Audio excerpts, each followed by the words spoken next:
Notícias e novidades sobre o Fluminense nesta quinta-feira pela manhã. Bem, Abel Hernandes já se despedindo do Internacional, Fernando Pacheco está sendo negociado com o Bahia, do nada surgiu essa. Vamos falar um pouco sobre isso. E Jean-Pierre, o Grêmio está fora da Libertadores, ele vem? Por último, ainda tem uma declaração do Mário Bittencourt ao Conselho Deliberativo falando que vai pagar uma dívida antiga do Fluminense. Vamos embora, roda a vinheta do Giro de Notícias.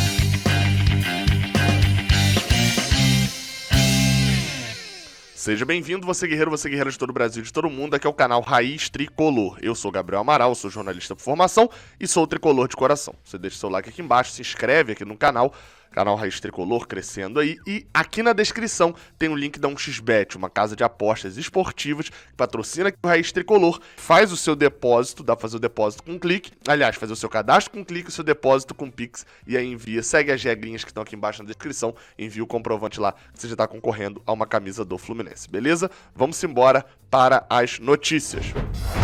Bem, a primeira notícia fala sobre Abel Hernandes no Fluminense. O jogador publicou na sua conta do Twitter um texto e uma foto agradecendo ao Internacional e já se despedindo da equipe colorada. O que detalha, deixa mais claro ainda, de que está vindo para o Fluminense fazendo uma lembrança, que é na quinta-feira, dia que o Abel Hernandes, você está assistindo esse vídeo aqui, o Fluminense precisa registrar o Abel Hernandes. Porque na sexta-feira é a data limite para colocá-lo no bid. Já está totalmente encaminhado para ser registrado. Casares, Manuel já foi, ainda não aparecem no bid no momento até o final da quarta-feira e início da quinta-feira. O Abel Hernandes, o Raul Bobadilla e, além desses dois, o David Braz, que a gente já sabe que não deve aparecer tão rápido porque está com Covid. Próxima notícia. Notícia agora sobre Fernando Pacheco, o atacante peruano que, segundo, aí vamos lá para a trajetória da notícia, né? O portal UOL Sport, quando confirmou a questão de Michel Araújo, que eu publiquei aqui num vídeo nessa quarta-feira, trouxe uma informação sobre Fernando Pacheco. Vou ler aqui o trechinho que está no UOL, tá ok? Dizia o seguinte: já Fernando Pacheco esteve bem próximo de um acerto com o Bahia, mas a transação não foi fechada. Sem espaço no tricolor, o peruano de 21 anos tende a procurar um novo clube. Não houve até aqui propostas de compra, mas um empréstimo com opção de compra também é visto com bons olhos nas Laranjeiras. O Fluminense, e ele até na matéria do UOL fala que o Fluminense deve ter algumas saídas nos próximos dias, Frazan e Reginaldo devem ser uns dos que devem estar na barca, etc. Mas, voltando aqui para a questão de Pacheco, essa foi a informação do portal UOL. Pouco depois, essa matéria do Caio Blois no UOL foi publicada às 4h24 da tarde. Pouco depois, o Paulo Brito, às 5 horas da tarde, publicou no Netflu falando o seguinte, que apesar de ter a notícia do portal UOL, o Paulo Brito no Netflu tinha apurado que ainda havia chance da transação acontecer com o Bahia. Ou seja, de que num primeiro momento as tratativas não foram concretizadas, porque o Fluminense ainda estava analisando o mercado em busca de reforços e tal, que acabou contratando. E como a situação estava se arrastando, o Bahia tinha saído fora, né, tinha recuado. Porém, o Bahia não tinha desistido completamente da negociação e voltaria a sua mira para o atleta para a disputa do Brasileirão. E eu trago aqui agora a informação, aí essa apuração minha, né? Eu trouxe a notícia do UOL, a notícia do Netflu, de que Fernando Pacheco está de fato a caminho do Bahia e não deve mais jogar pelo Fluminense. O cenário hoje é esse, não tem nada assinado ainda entre Bahia e Pacheco, entre Bahia e Fluminense, porém o jogador inclusive já teria viagem marcada para a capital baiana. E aí por lá, enfim, faria exames e todo o processo. Eu não tive acesso a como será a negociação, é óbvio que numa análise, não é informação, tá? Numa análise, me parece que o cenário mais provável seja um empréstimo, com uma opção de compra, o mesmo formato de Michel Araújo, até porque o Fluminense ainda nem terminou de pagar Fernando Pacheco, não faria sentido liberá-lo de uma maneira, sem uma compensação financeira. Vou falar aqui A mesma coisa que eu já falei várias vezes sobre o Michel Araújo, tá? Isso é bom pro Fluminense? Vamos lá. Primeira coisa, eu não concordo com a utilização de Luca em vez de Fernando Pacheco, tá? Ok. Eu não concordo. Não existe essa hipótese, não existe essa fala de Gabriel... Não. Entre Luca e Fernando Pacheco, se for pra utilizar, eu quero que insistam em Pacheco. Ponto. Dito isso, e aí coloca o Caio Paulista no bolo também, prefiro que insista em Pacheco, ok? Agora vamos pra minha análise. Fernando Pacheco não rendeu no Fluminense. Não rendeu.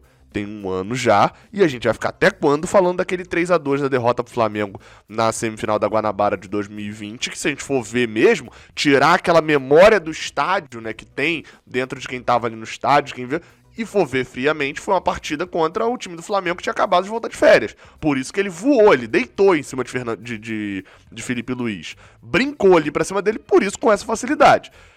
Mas a gente não tem muito mais o que falar de Fernando Pacheco, principalmente no pós-paralisação, onde ele de fato se mostrou com algum problema psicológico, alguma coisa assim. Talvez a pandemia tenha afetado isso nele, né? Pacheco não tem família no Brasil, não pôde ir pro Peru, né? Na época tava tudo fechado, enfim. Isso afeta a cabeça do jogador. De lá pra cá ele não rendeu. Estamos falando de um jogador que já jogou mais de 30 partidas no Fluminense. Não é um jogador que pouco foi testado, um jogador, sei lá, né? A gente não tá falando de Miguel, que por várias vezes eu falo que é uma incógnita, que é um garoto com muito potencial, mas que ainda não recebe chances pra ser testado e tal. Não. Pacheco é jovem, tem 21 anos, mas já tem 31 jogos pelo Fluminense. 31 jogos. Você fala, pô, Gabriel, mas ele joga poucos minutos. Em alguns sim eu concordo, mas quando você olha a lista, olha só, eu vou listar só os que ele joga acima de 15 minutos, tá? Uma do Atlético Mineiro, Goiás, aí quando o Atlético Goianiense ele joga um tempo inteiro, contra o Bahia ele é titular, contra o Goiás ele é titular, contra o Botafogo ele é titular, contra o Coritiba ele entra pra jogar ainda no primeiro tempo. Então assim, teve chances. Jogou contra o Flamengo, a derrota no primeiro turno, joga 30 minutos contra o São Paulo. Então assim, ele teve muito, além de quase todo o Campeonato Carioca ele atua mais de 30 minutos. Teve as chances. E aí, assim, nesse momento em que ele já tá complicada a situação dele no Rio, complicada a situação dele no Fluminense, o Bahia quer o jogador. Eu vejo o empréstimo como algo útil, porque se for pra lá e render, e o Bahia quiser comprar, show, ganhamos dinheiro. Essa opção de compra tem que estar alta. Foi pra lá, rendeu, o Bahia não quis comprar, a gente recuperou um jogador, traz de volta pra 2022.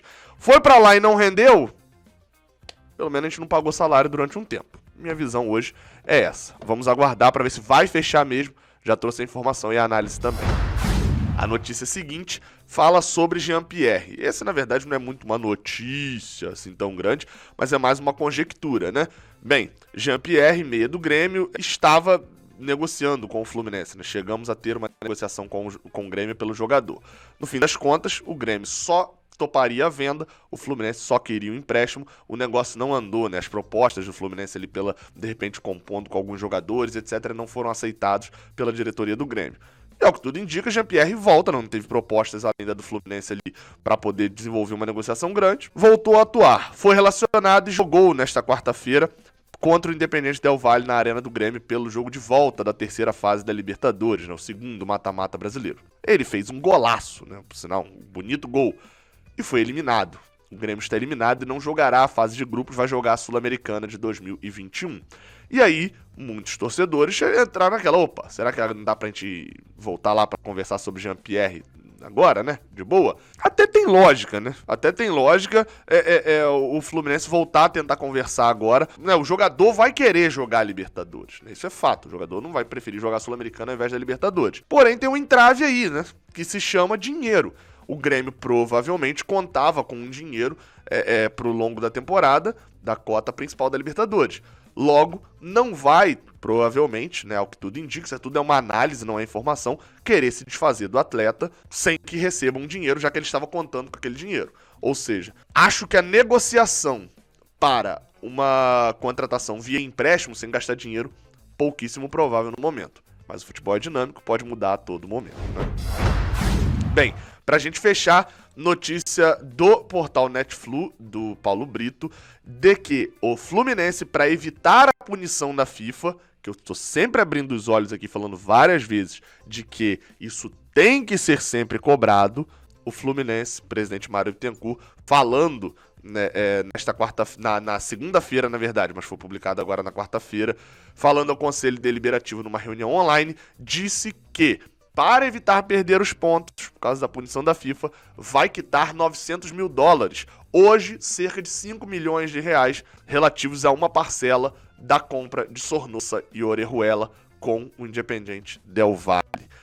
A situação de Sornosa e Orejuela todo mundo já sabe, o Fluminense comprou lá em 2017, parcelou e não pagou, parcelou e não pagou, parcelou e não pagou, Del Valle acionou a FIFA e só tira o negócio da FIFA quando o Fluminense acabar de pagar. Lembrando, as punições da FIFA referentes a não pagamento são as mais duras, né?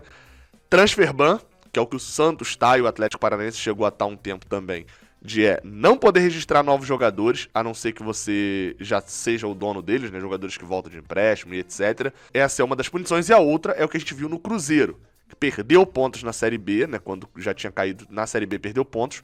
E bem, se não tivesse perdido esses pontos, estaria de volta à Série A. Né?